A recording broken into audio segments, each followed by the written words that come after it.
क्रोध, एक क्रोध ना करो, क्रोध बहुत बड़ा हमारा दुश्मन है, हमारी बुद्धि को खा जाता है क्रोध।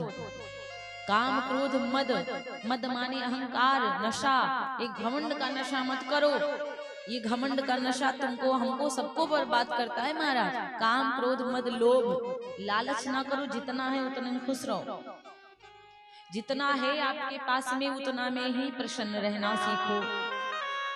मत्सर, ये मत्सर क्या है?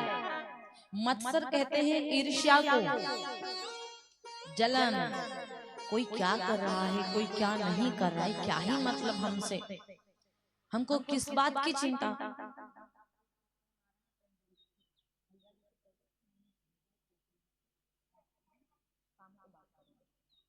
बोले व्यास भगवान की जय। तो महाराज ये जो ज्ञान की बातें सुनना सरल है, ज्ञान की बातें कहना सरल है, लेकिन ज्ञान की बातों का पालन करना कठिन है। ज्ञान की बातें करना सरल है, ज्ञान की बातें सुनना सरल है, लेकिन ज्ञान की बातें जीवन में धारण करना बहुत कठिन होता है। इसलिए महाराज कहा जाता है कि ये जो हमारी जिंदगी है, रुदन के गीत में बदलने की कला सीख लो। रुदन की गीत में कोई कोई व्यक्ति होता है वो तुरंत रोते हुए व्यक्ति को हंसा देता है, उसको सब चाहते हैं कि वो बहुत अच्छे दादाजी हैं, वो तो तुरंत हंसाने लगते हैं, तुरंत बढ़िया से बोलते हैं। रुदन की गीत में बदलने की कला सीख लो, बैर की प्रीति में बदलने की कला सीख लो। अगर आपसे किसी से बैर है तो उसको बदलना चाहिए, प्रेम करना चाहिए। द्वेष को प्रेम में बदलने की कला सीख लो।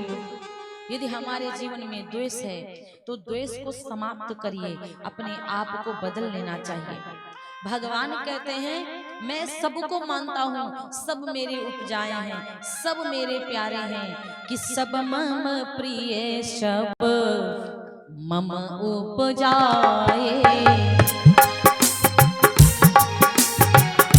मम उपजाए, सब मम प्रिय सब मम उपजाए। सब मम प्रिय सब मम उपजाए, सब मम प्रिय सब मम उपजाए। सब मम प्रिय सब मम उपजाए। सबसे अधिक मनुज मोहि भाए, सबसे अधिक मनुज मोहि भाए। सबसे अधिक मनुज मोहि भाए।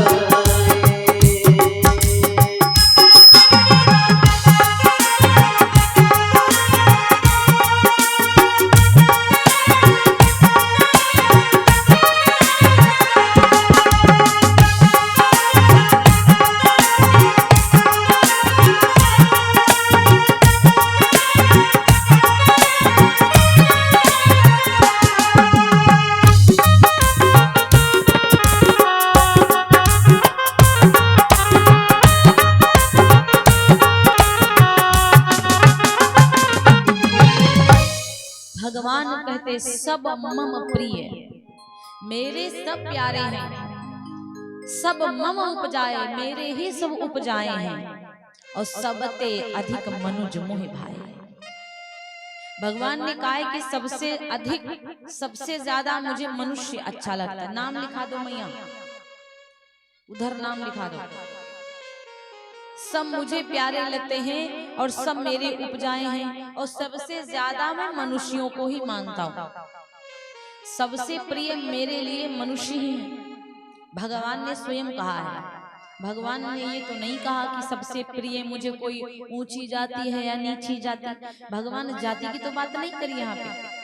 हम लोग जाति पाति का भेदभाव करते हैं, लेकिन उन्होंने क्या कहा है कि सब मम प्रिय सब मम उपजाए, सबते अधिक मनुज मोहि भाए। मुझे सबसे ज्यादा तो मनुष्य अच्छे लगते हैं। साधन धाम मोक्ष कर द्वारा, पाई न जही परलोक समारा। भगति तात अनुपम सुख मूला, मिले जो संत हो ही अनुकूला।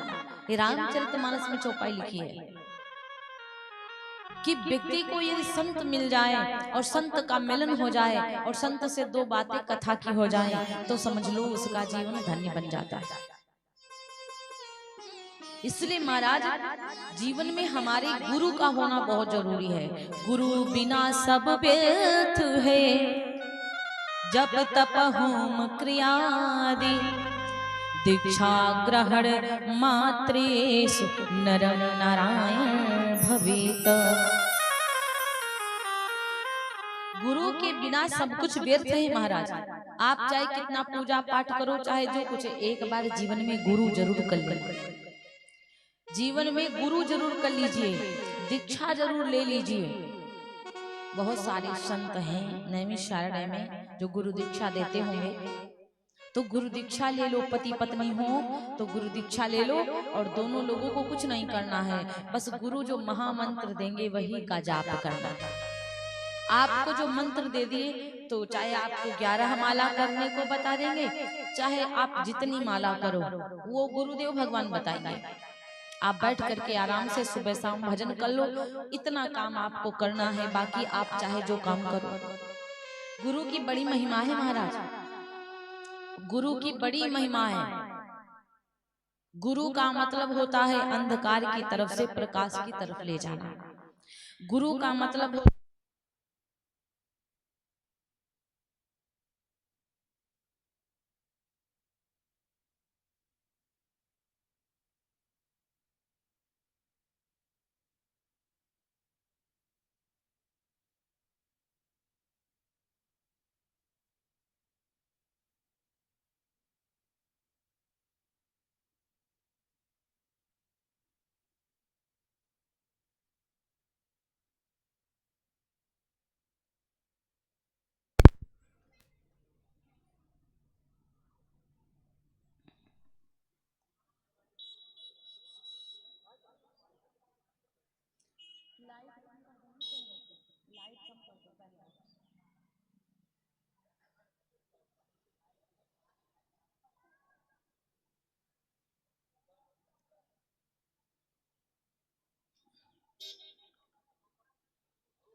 बोले व्यास भगवान की जय, सवरिया सेठ की जय।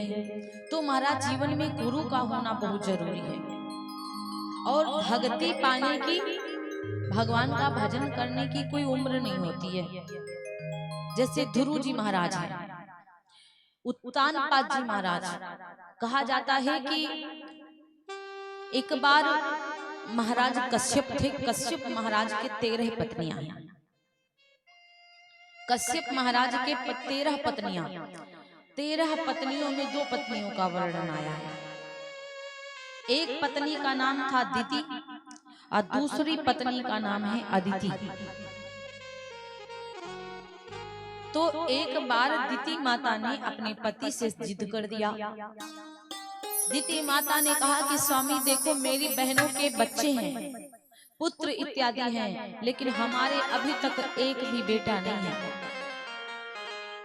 तो शाम का समय था महाराज। उस समय शाम का समय होता है गोधूली का समय, संध्या काल का समय जो होता है पूजा पाठ करने का समय होता है।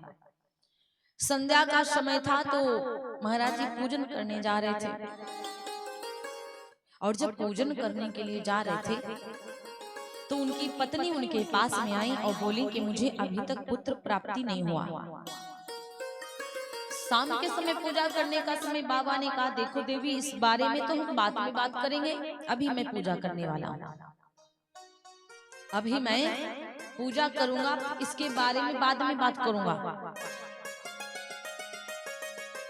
लेकिन अब क्या हुआ, देवी ने जिद करके बैठ गई। देवी जिद करके बैठ गई, नहीं नहीं स्वामी, आप मानते नहीं हो मेरी बात, कुछ ऐसा करो कि मुझे पुत्र की प्राप्ति हो जाए।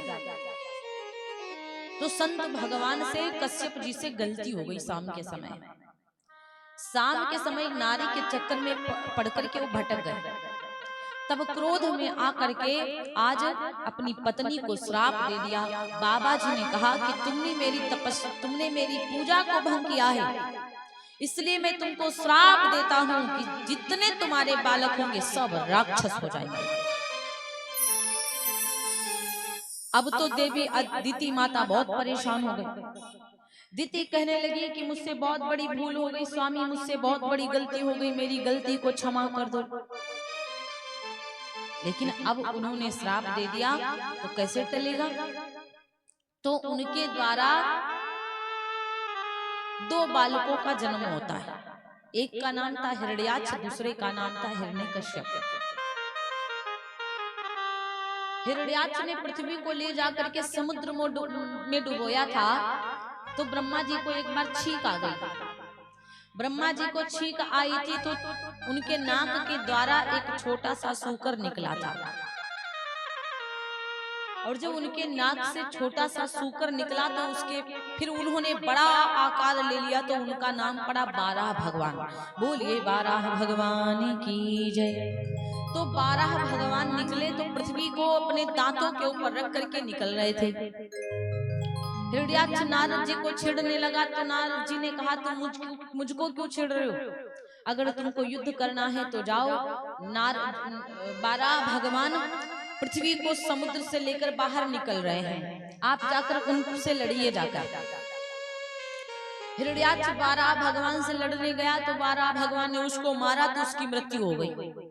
और हिरण्याक्ष का भाई था जिसका नाम था हिरण्यकश्यप। अब हिरण्यकश्यप बड़ा अभिमानी। हिरण्यकश्यप तब जब से इसको पता चला है कि इन्होंने मेरे भाई हिरण्यकश्यप को मारा है, तब से हिरण्यकश्यप तब से जब से हिरण्याक्ष मारा है तब से इसको भगवान से बिल्कुल लगाव नहीं है, दुश्मनी है भगवान से, बहुत दुश्मनी करके रखा है हिरण्यकश्यप। फिर कहा जाता है महाराज धीरे धीरे समय व्यतीत हुआ तो ब्रह्मा जी के एक पुत्र थे जिनका नाम था कपिल भगवान, करदम जी महाराज। ब्रह्मा जी के पुत्र थे जिनका नाम था करदम। अच्छा, करदम जी बचपन में ही जिद कर बैठे कि मैं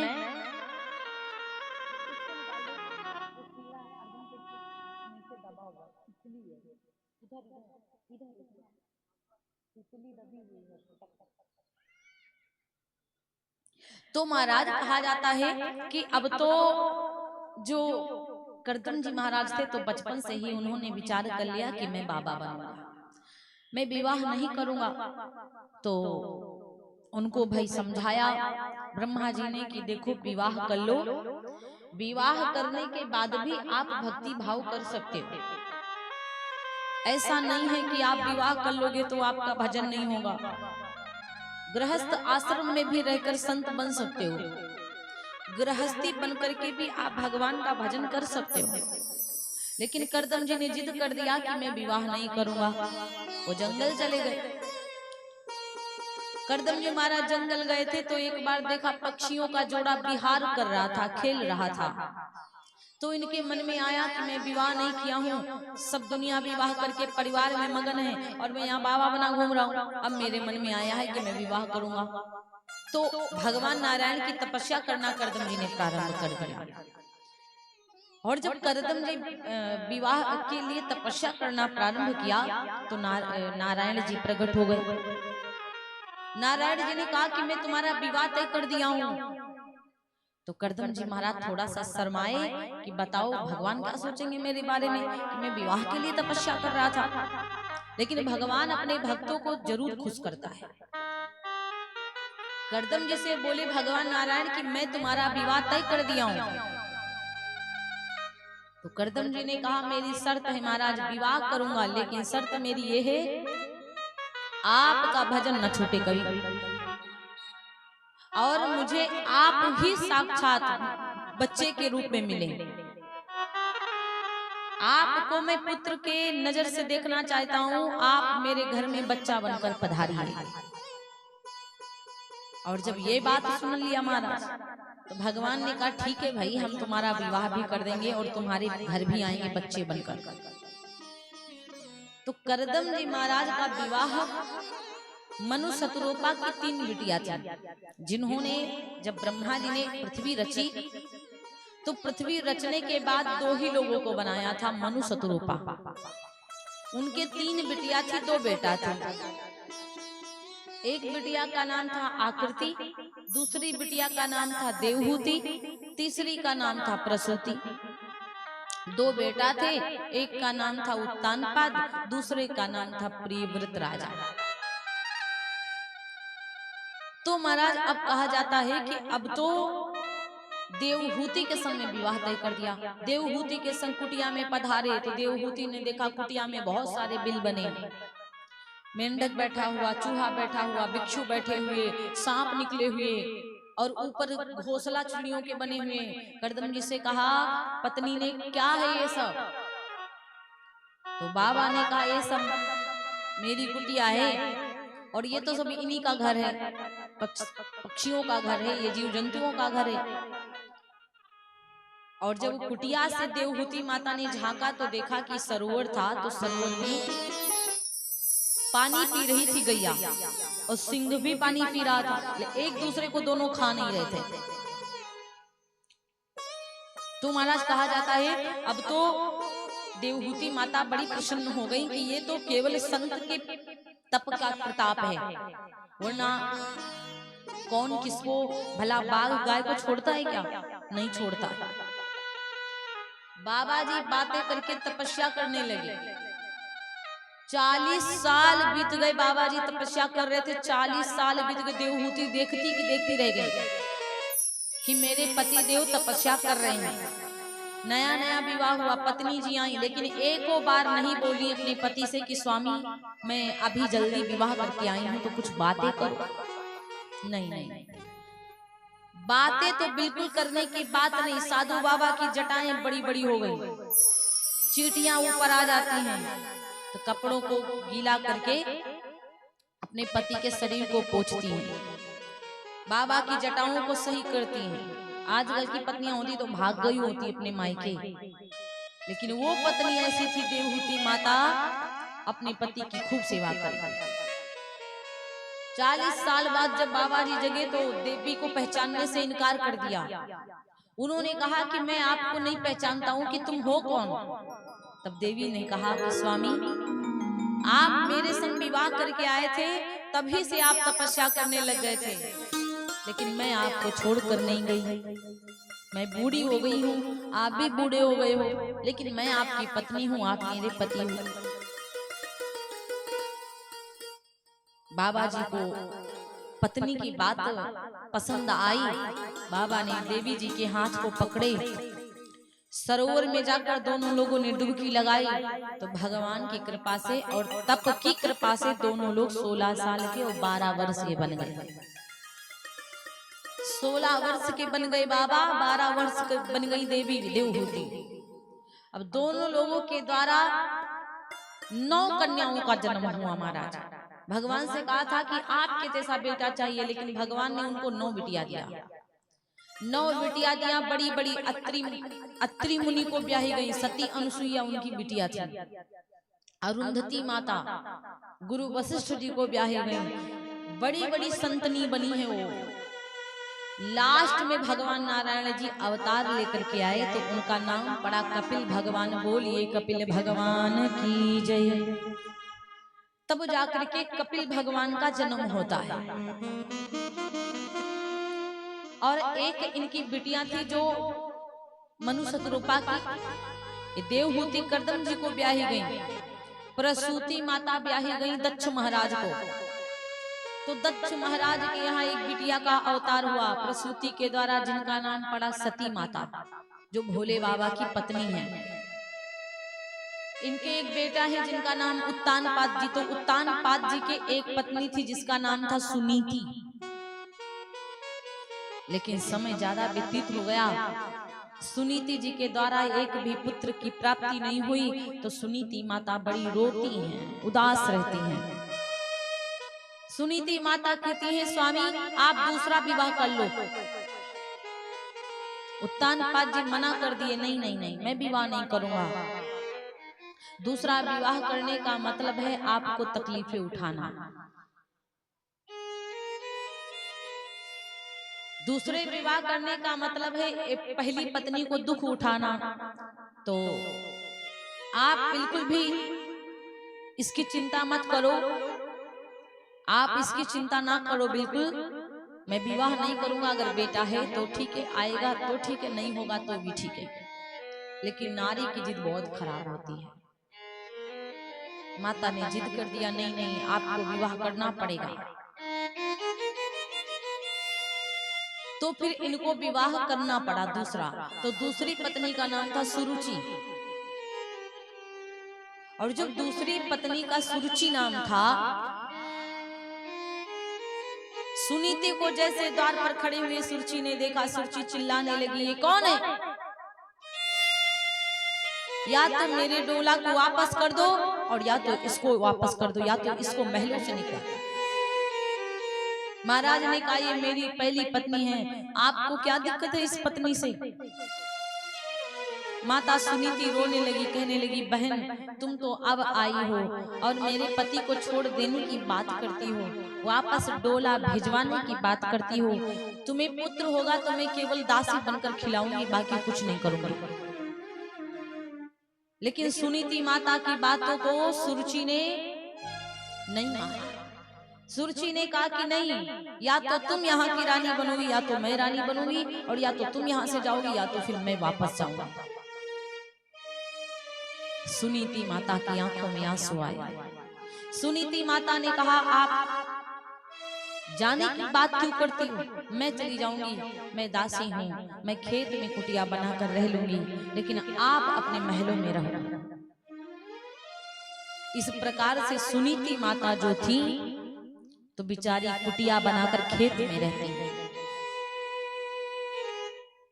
बाजरा के खेत में पक्षियों को उड़ाती हैं ताड़ी को बजा करके, कुटिया को बना करके वहीं रहने लग गई। सुरुचि माता उत्तानपाद की महारानी जो बड़ी सुंदर है, आज महाराज उत्तानपाद जी अपनी पहली पत्नी को भुला गए। दूसरी पत्नी जिसका नाम था सुरुचि, उसके प्रेम में, उसकी सुंदरता के चक्कर में पहली को भुला गए। धीरे धीरे समय